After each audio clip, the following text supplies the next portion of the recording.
6 दशक से भी पुराने एक रिश्ते में जुड़ेंगे कुछ नए अध्याय। प्रधानमंत्री नरेंद्र मोदी 2 बड़े सम्मेलनों के लिए रूस में हैं। 6 दशकों में दुनिया के नक्शे पर बहुत कुछ बदला है। अंतर्राष्ट्रीय राजनीति की धुरी बदली है। शीत युद्ध की किताब जाने कब की बंद हो चुकी है, लेकिन रूस के साथ हमारे रिश्ते आज भी उतने ही गहरे हैं, उतने ही भावनात्मक हैं। रूस हो या भारत, आज भी ये गाना उसी उमंग से गुनगुनाया जाता है।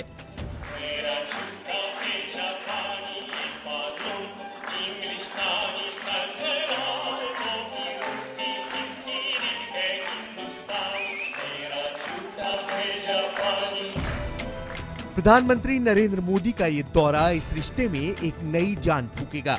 अमेरिकी राष्ट्रपति बराक ओबामा हो, चीन के राष्ट्रपति शी जिनपिंग हो, जापान के प्रधानमंत्री शिंजो एबे हो, या फिर ऑस्ट्रेलिया के प्रधानमंत्री टोनी एबट।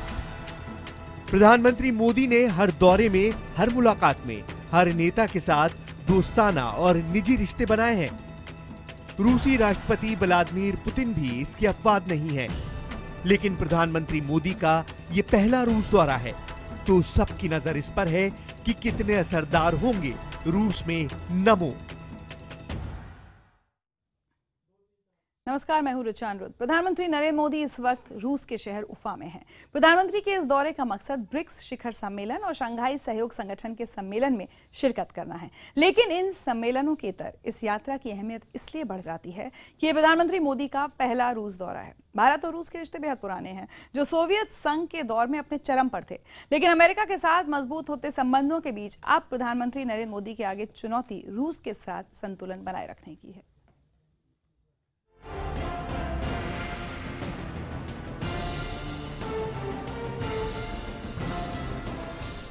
रूस के शहर उफा में प्रधानमंत्री नरेंद्र मोदी, उस रूस की सरजमीन पर जिसके साथ कभी भारत के रिश्तों की दुहाई दी जाती थी। इस रिश्ते में सिर्फ सियासत नहीं थी, सांस्कृतिक संबंधों का भी पुट था। लेकिन वक्त के साथ यह रिश्ता थोड़ा सर्द हुआ। प्रधानमंत्री नरेंद्र मोदी का पहला रूस दौरा इस मायने में अहम है कि वो इस रिश्ते में नए सिरे से गर्माहट भरने का प्रयास करेंगे। हालांकि इस दौरे में प्रधानमंत्री के पास वक्त कम होगा और उन्हें फासले ज्यादा तय करने हैं। रूस के शहर उफा में दुनिया के दिग्गज नेताओं की जुटान हो रही है। इस जमावड़े का मकसद है ब्रिक्स देशों का शिखर सम्मेलन और शंघाई सहयोग संगठन का शिखर सम्मेलन। इन दोनों ही संगठनों में भारत अपनी मजबूत पैठ बनाना चाहता है, जिसकी क्षेत्रीय कारणों से भी बड़ी अहमियत है। प्रधानमंत्री का ये दौरा इस मायने में भी महत्वपूर्ण है क्योंकि इस दौरान ब्रिक्स अपना दायरा बढ़ा रहा है और साथ ही शंघाई सहयोग संगठन में भारत की सदस्यता पर भी इस बार मुहर लग सकती है। यह तीसरा मौका होगा जब प्रधानमंत्री मोदी ब्रिक्स देशों के राष्ट्राध्यक्षों से मिलेंगे। इससे पहले ब्राजील में हुए ब्रिक्स सम्मेलन और ऑस्ट्रेलिया में हुए G20 सम्मेलन में मोदी ब्रिक्स देशों के राष्ट्राध्यक्षों से मिल चुके हैं। उफा में हो रहे इस ब्रिक्स सम्मेलन में मोदी और चीनी राष्ट्रपति शी जिनपिंग के अलावा रूस के राष्ट्रपति व्लादिमीर पुतिन, ब्राजील की राष्ट्रपति डिल्मा रूसेफ और दक्षिण अफ्रीका के राष्ट्रपति जैकब जुमा भी हिस्सा लेंगे। इस लिहाज से राष्ट्रपति व्लादिमीर पुतिन से उनकी ये चौथी मुलाकात होगी। अब रूस में ब्रिक्स और शंघाई कॉरपोरेशन के राष्ट्राध्यक्षों के साथ प्रधानमंत्री की मुलाकात भविष्य में हमारे वाणिज्यिक और आर्थिक हितों को सुनिश्चित करने में एक महत्वपूर्ण भूमिका निभाएगी। बीते साल ब्राजील में संपन्न ब्रिक्स सम्मेलन की सबसे बड़ी सार्थकता थी ब्रिक्स डेवलपमेंट बैंक। इस बार भी यह मुख्य मुद्दा हो सकता है। इस बैंक के पहले प्रमुख केवी कामथ भी प्रधानमंत्री मोदी के साथ हैं। दरअसल ब्रिक्स में शामिल 5 देश दुनिया की 40% आबादी का प्रतिनिधित्व करते हैं। अब भी ये देश आपस में डॉलर में व्यापार करने को मजबूर है। ब्रिक्स के सभी देशों के कुल जीडीपी 20 ट्रिलियन से भी ज्यादा है। डॉलर का एकाधिकार तोड़ने के लिहाज से आपसी व्यापार घरेलू मुद्रा में करने की बात हो सकती है। अगर ऐसा होता है तो ये ब्रिक्स देशों और ब्रिक्स बैंक की सबसे बड़ी कामयाबी होगी। One specific development in this summit, if you like, is the establishment of the new development bank. which will take forward the strategy of promoting development within our countries, of interacting with the developing world. BRICS शिखर सम्मेलन के बाद Shanghai सहयोग संगठन यानी SCO का सम्मेलन है। उम्मीद है कि भारत को एससीओ की पूर्ण सदस्यता मिल जाएगी। इस संगठन में फिलहाल 6 देश हैं: चीन, रूस, कजाकिस्तान, किर्गिस्तान, उज्बेकिस्तान और ताजिकिस्तान। भारत को इसमें अभी ऑब्जर्वर का ही दर्जा प्राप्त है। एससीओ का सबसे बड़ा मकसद आपसी व्यापार बढ़ाना है। अगर भारत इसका सदस्य बनता है तो कारोबारी मोर्चे पर यह उसकी बड़ी सफलता होगी। पाकिस्तान भी शंघाई सहयोग संगठन का हिस्सा बनने को बेकरार है। इसके लिए पाकिस्तानी प्रधानमंत्री नवाज शरीफ भी रूस पहुंच रहे हैं। प्रधानमंत्री नरेंद्र मोदी से यहां उनकी मुलाकात होना तय है, पर जानकारों का मानना है कि इस मुलाकात का कोई बड़ा नतीजा नहीं निकलेगा। वो भी तब जब पाकिस्तान ने मुंबई हमलों के गुनहगार ज़कीउर रहमान लखवी को कुछ दिनों पहले जेल से रिहा कर दिया है और हाफिज सईद के संगठन जमात उद दावा पर बैन लगाने से इनकार कर दिया है। ये औपचारिकता है, दिखावा है। इससे जानते हैं कि पाकिस्तान की सरकार को कोई अधिकार नहीं हुआ, मिलिट्री को अधिकार है। और जब जब मुलाकात हुई तब तब आतंकवाद हिंदुस्तान में बढ़ा, कश्मीर में हमले बढ़े।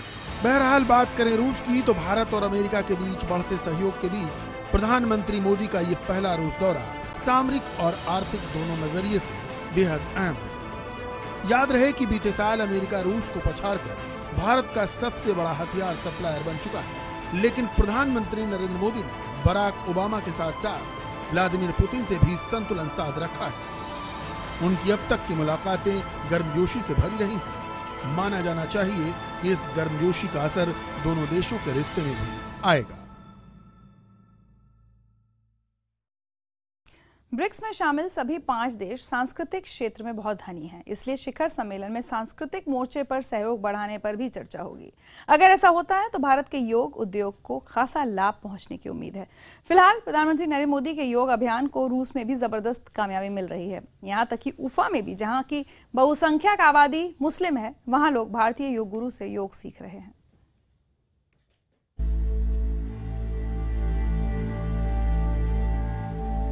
ये योग स्कूल यूरोप और अमेरिका में नहीं, रूस के शहर उफा में है। इस योग स्कूल में हर दिन दर्जनों लोग योग की कार्यशाला में शामिल होने इकट्ठा होते हैं। इस कार्यशाला में अकेले भारतीय हैं इस योग स्कूल के गुरु। वो भारत से वहां योग का प्रशिक्षण देने के लिए गए हैं। अंतर्राष्ट्रीय योग दिवस ने योग को पूरी दुनिया में फैला दिया है। यहाँ तक कि रूस के सुदूर शहर उफा में भी लोग योग करने के लिए जुटते हैं। योग क्लासेस यहाँ लगती हैं और बड़ी संख्या में लोग जो हैं अंतर्राष्ट्रीय योग दिवस पर भी यहाँ जुटे थे। और उसके अलावा योग कई लोगों ने अपने जीवन में ढाल लिया है। यहाँ पर हमारे साथ इस समय हैं स्वामी संपूर्णानंद जी। आप काफ़ी समय से यहाँ पर योग सिखा रहे हैं, क्या रिस्पॉन्स है यहाँ? कितने लोग योग सीखने के प्रति रुचि रखते हैं? देखिए, यहाँ पर जब हम पहले आता था बहुत कम लोग थे 2012 में, और लेकिन इसी 3 साल के बाद हम देखा हूँ यह बहुत संख्या में बहुत लोग आते हैं। और जब हम पहले आया था कोई 10-12 लोग थे, और तो इस समय हम आते हैं जैसे यहाँ पर अंतर्राष्ट्रीय योग दिवस में मैं 1000 संख्या में देखा, हम तो ताजुब हो गया था कि हम देखा ये तो समय हमारे मोदी जी के कमाल हैं, क्योंकि इसी जब प्रमोशन होता है तो इसमें बहुत लोग आया, और अभी यहाँ पर बहुत लोग आते रहते हैं। समर्पण जी, आप हमें एक बात बताइए कि उफा जो है वो तो एक प्रिडोमिनेंटली यहाँ मुस्लिम आबादी काफ़ी संख्या में है, तो यहाँ पर मुसलमानों को कोई ऐसी दिक्कत नहीं होती योग? देखिए, यहाँ पर तो हम देखा, हम इमाम के साथ जाकर मिल चुका हूँ, और इमाम के जो लोग उनके आसपास जो भगत लोग हैं जो जाते हैं इमाम पढ़ने के लिए मुसलमान, वहाँ पर वो हमारे साथ ही योग करते हैं। उफा एक ऐसा शहर है जिसकी बहुसंख्यक आबादी मुस्लिम है, लेकिन यहाँ के लोगों के लिए योग से कोई परहेज नहीं। वो स्वस्थ रहने के लिए योग करते हैं। भारत में सबसे अधिक आपत्तियां सूर्य नमस्कार को लेकर रही हैं, लेकिन उफा की इस योग कार्यशाला में महिलाएं बेधड़क सूर्य नमस्कार कर रही हैं।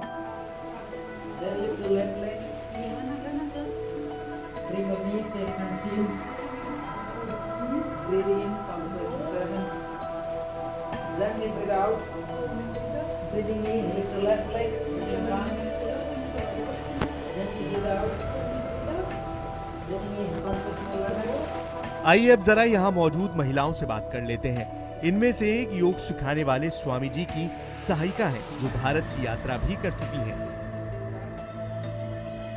Of course, first time I no have any plans and no practice yoga at all. After my travel in India, I have this inspiration, and when I come back to Russia, I start to education yoga. Give me more relax, more happiness, more smile, more peaceful.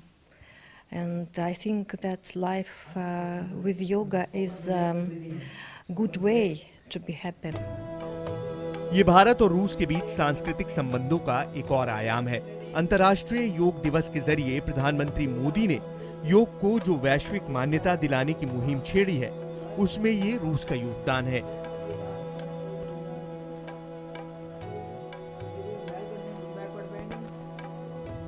रूस के साथ हमारे 6 दशक से ज्यादा पुराने रिश्तों का भी एक सबूत है।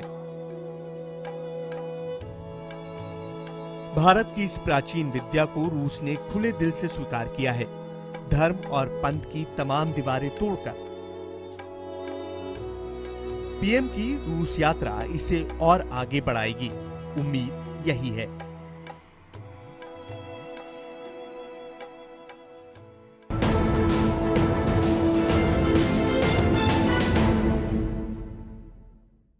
आप देख रहे हैं स्पेशल रिपोर्ट। भारत और रूस के सांस्कृतिक संबंधों का एक और आयाम है कठपुतली रामलीला। ये रामलीला तकरीबन 40 साल से चल रही है और रूस में खूब लोकप्रिय है। भारत आ चुके इन कलाकारों को जवाहरलाल नेहरू मैत्री पुरस्कार भी मिल चुका है। हमारे सहयोगी प्रणय उपाध्याय ने इस कठपुतली टीम के कलाकारों से मुलाकात की। देखिए उनकी खास रिपोर्ट। भारत और रूस के दोस्ती की कहानी बहुत पुरानी है और इस पुरानी कहानी के अंदर कुछ किस्से पुराणों से भी जुड़े हैं। यहाँ पर हम इस वक्त हैं बशकीर थिएटर में और ये national puppet theatre of Russia का परफॉर्मेंस चल रहा है, जिसमें कहानी रामायण की दिखाई जा रही है। ये शूर्पणखा आप देख सकते हैं, लेकिन ये शूर्पणखा रूसी बोलती है और ये बहुत पुरानी कहानी जो रशियन थिएटर जो है वो भारतीय लेजेंड्स के ऊपर उसने एक पपेट थिएटर बनाया है। पपेट परफॉर्मेंस किए जाते हैं और ये परफॉर्मेंस करीब 4 दशक से यहाँ चल रहा है।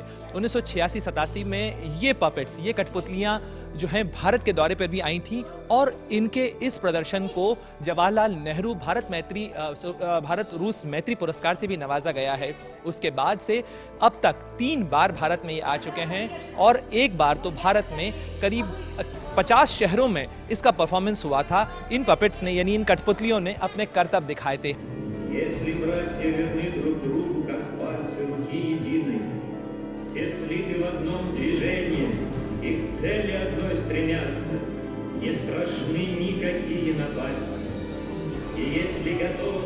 अच्छा, ये कठपुतलियां अपना करतब दिखा रही हैं। ये सारे किरदार आप यहाँ देख सकते हैं, ये दरअसल रामायण के किरदार हैं। यहाँ पर आप देख सकते हैं कि किस तरह से रामायण के किरदारों के साथ साथ ये do you know this character? I don't understand. What is the name of this character? Shurpanakha. Shurpanakha. Shurpanakha. What is Ravana.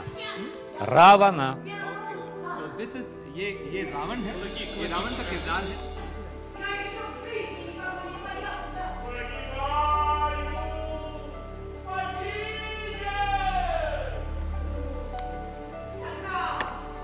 तो भारत और रूस की दोस्ती में ये कुछ कहानियां भी अपनी हिस्सेदारी निभा रही हैं और उम्मीद की जा रही है कि प्रधानमंत्री नरेंद्र मोदी जब इस परफॉर्मेंस को देखेंगे और उसके बाद भारत और रूस के बीच में सांस्कृतिक क्षेत्र में भी सहयोग और बढ़ाने के कुछ समझौतों पर दस्तखत होने हैं। वीडियो जर्नलिस्ट अनिल सूद के साथ प्रणय उपाध्याय, उफा, IBN 7।